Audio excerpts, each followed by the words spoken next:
ഏലിയാവും വിധവയുടെ എണ്ണയും. 1 രാജാക്കന്മാർ 17 ക്ഷാമകാലത്ത് ഏലിയാവിനെയും ഒരു വിധവയെയും കുറിച്ചുള്ള കഥ കാണാം.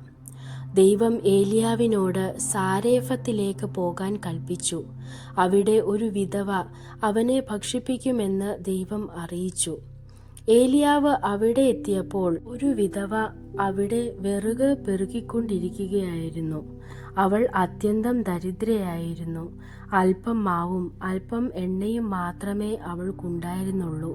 അവൾ പറഞ്ഞത് അവയും കൊണ്ട് താനും മകനും ഒരിക്കലും അവസാനിക്കുന്ന ഒരു ഭക്ഷണം കഴിച്ച് പിന്നെ മരിക്കാനാണ് കരുതുന്നതെന്നാണ്.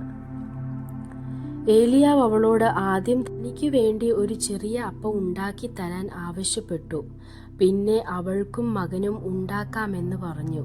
അത് അസാധാരണമായ അഭ്യർത്ഥനയാണ് തോന്നിയെങ്കിലും ഏലിയാവ് ദൈവത്തിൻ്റെ വാഗ്ദാനം ഉറപ്പിച്ചു പറഞ്ഞു, ക്ഷാമം തീരുന്നതുവരെ മാവും എണ്ണയും കുറയുകയില്ല. വിധവ അവൻ്റെ വാക്കിൽ വിശ്വസിച്ചു അനുസരിച്ചു.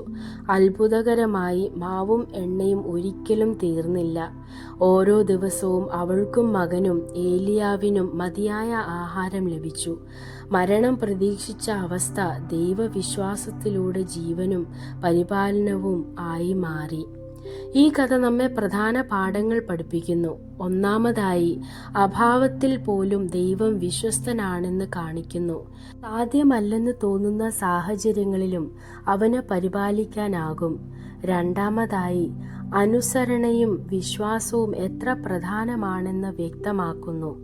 വിധവയ്ക്ക് വളരെ കുറവേ ഉണ്ടായിരുന്നെങ്കിലും ആദ്യം ദൈവത്തിനായി കൊടുത്തപ്പോൾ അവൻ അവശേഷിച്ചതിനെ വർദ്ധിപ്പിച്ചു. മൂന്നാമതായി, ദൈവം ചെറിയ വിഭവങ്ങളുള്ള സാധാരണ മനുഷ്യരെ പോലും തൻ്റെ മഹത്വം കാണിക്കാനായി ഉപയോഗിക്കുന്നവനാണ്. നമ്മൾ ഉള്ളത് ദൈവത്തിന് സമർപ്പിച്ചാൽ അവൻ അതിനെ വളർത്തുകയും നമ്മുടെ ആവശ്യങ്ങൾ നിറവേറ്റുകയും ചെയ്യും. കഠിന സാഹചര്യങ്ങളിലും അനുസരണം അനുഗ്രഹങ്ങൾക്കും അത്ഭുതങ്ങൾക്കും വാതിൽ തുറക്കും. ദൈവം നിങ്ങളെ അനുഗ്രഹിക്കട്ടെ.